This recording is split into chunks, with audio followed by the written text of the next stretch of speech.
Medina শরীফের মাটি আমার চোখে মুখে বুকে মাখিও।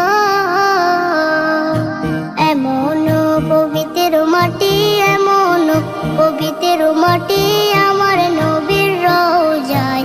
তোমরা যদি যাও গো মদিনায়, তোমরা যদি যাও গো মদিনায়। ইয়া রাসূলুল্লাহ, ইয়া হাবিবাল্লাহ, ইয়া রাসূলুল্লাহ, ইয়া হাবিবাল্লাহ।